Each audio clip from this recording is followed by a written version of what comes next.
Pēters Čīns, kas ir Ģeogrāfijas universitātē Apkaimē. Apkaimes un teritoriālās kopienas ir tas pats, tikai manā saprātā Apkaimes telpas, teritoriālās kopienas telpas ir, un tas ir ap mums, un ļoti būtisks teritoriālās kopienas vai nu ir vai nav. Apkaimes ir uzzīmēts starts, un paldies Gundaram un attiecību departamentu kolēģiem, kas virzīja šo kustību arī lielā mērā no formālās puses.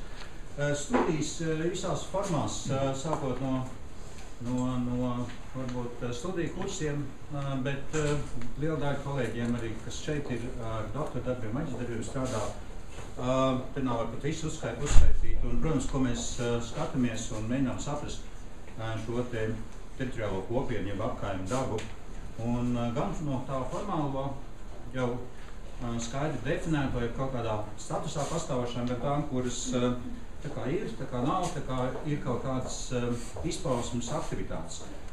Kopienas teritorijas, kā tās iekšēji dzīvo, kāda ir cilvēku piederība, ciešums, aktivitāte, darbīgums, tie jautājumi, ko mēs mēģinām izprast. Un Rīga, jā, šodien, bet tā ir lielā mērā Rīga un Pierīga un arī Latvijas citas pilsēta. Un kas mums galvenais, kas interesē, kas ir tas, kas virza, jeb nosaka, jeb ietekmē, jeb rada. Un mēs skatāmies uz apkaimu kā sabiedrisko telpu, kā sociālu telpu, vienlaikus tā ir tas piepildījums gan ar fizisko, gan ar attiecību vietām. Apkaimes un teritoriālās kopienas veido tādu kā muģekli, ka mēs pilsētā to nemaz tik labi nejūtam kā kaut kādu sociālu lietu. Mēs saskatām detaļas, kad mēs skatāmies iekšā, tad tas viss ir salikts kopā dažādās attiecībās. Viena no lielajām attiecībām, kas mums ļoti, ļoti svarīgi ir, tā ir tā privātā un publiskā, ja vispār sabiedriskās lietas, kuras ir vērtība lieta, ja kā mēs līdzsvaram, kā individu grupas, mazās grupas ir gatavs vienoties un atdot daļu no savām interesēm, lai panāktu kaut ko vairāk kopīgi. Kādas komunicē, jeb kā draudzēšanās notiek, kā vienošanās, kā informācijas apmaiņa, kādā veidā cilvēks attiekas, jeb otrādi norobežojas. Un tas izpaužas dažādās gan tai sabiedrības grupās, gan attiecībās, gan līmeņos. Un kā šī komunikācija, tie tīkli, kas darbojās katrā mūsu dzīves telpā, galā noved pie kāda darbīguma, kādas ekspresijas, kas varbūt arī gan politiski, gan vienkārši mīļa, draudzēšanās ar kopīgām brokastīm.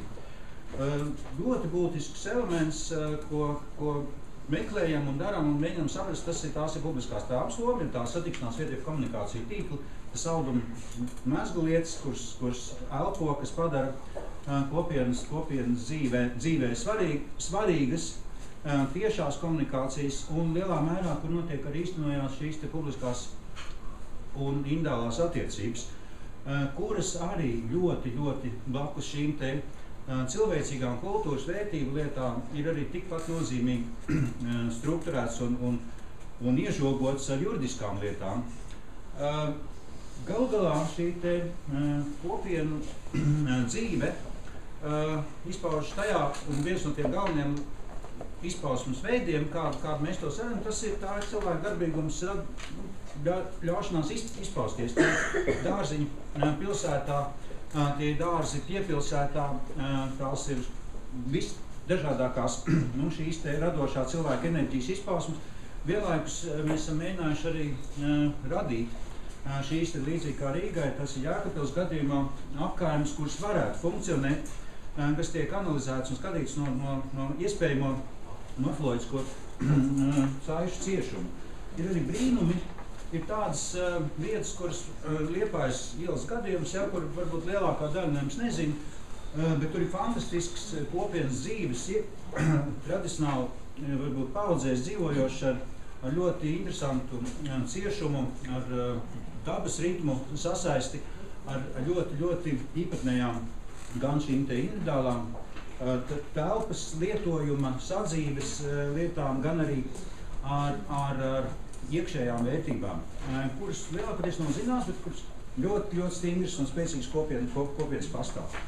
Nu, tā ir tā ikdienas dzīve, ko pamatā pilsēta piepildīja. Un mēs mēģinām saprast arī, kā notiek šī pilsētas piepildījums lielajā telpā ar ikdienas kustību, darbs, mājas, un publiskā dzīve un publiskā sabiedriskā kopiena veidošana, faktiski apturot lielo pilsētas kopienas arī sapratni un noteikti domājot par tām apkaimēm, kas ir lielās teritorijas no apkaimes LV mērogā, un kas ir tas vienojušies, ja organizējušies elements, skola vieno tām, tās ir atšķirīgas, šīs te vienojušies elements atsevišķām sabiedrības grupām, mērķu grupām, tad tā mēs mēģinām tuvoties un izprast, un kā tas strādā, teiksim, Mežciema gadījumā vai Ķengragā vai centrā, un tur ir būtiski, kā arī šo grupu struktūru nosaka to. Un, protams, ka publiskās telpas ar to vietas piesātinājumu, ar tiešo komunikāciju, un kur sadurās šīs te daudz apkaimu pārklāšanās vietas, piemēram, pilsētas centrā, tas notiek citādi. Galu galā apkaimu studijas lielā mērā ir vērsts mums katrā ziņā šeit kopīgi uz to, lai darbīgumu, darbošanos, radīšanu radītu, ja, tad tas ir viens tas virziens, uz ko ir studijas vērsts, un otrs ir noteikti apdzīvotās vietas forma, jeb tas, kas ir normāli, jeb ideālais, jeb priekšstatos, labi zināms, teiksim, pilsētu dzīvē, darbs, mājas un sabiedriskā dzīve, to integrēt un tās teritorijas un vietas, kurām ir mūsu pilsētas audumā atrodams visiedzīgākais piepildījums. Te ir mēroga nozīme, te ir nozīme tai publiskai ārtelpai un cilvēku tiešam kontaktām. Tas ir tas savienojums, kurā mēs gan studijas gan no tāda skolas viedokļa, gan arī no pētniecības, bet arī no cilvēcīgā, un tas ir vēl viens, ko mēs arī šeit atrodam. Paldies! Paldies, Pēteri!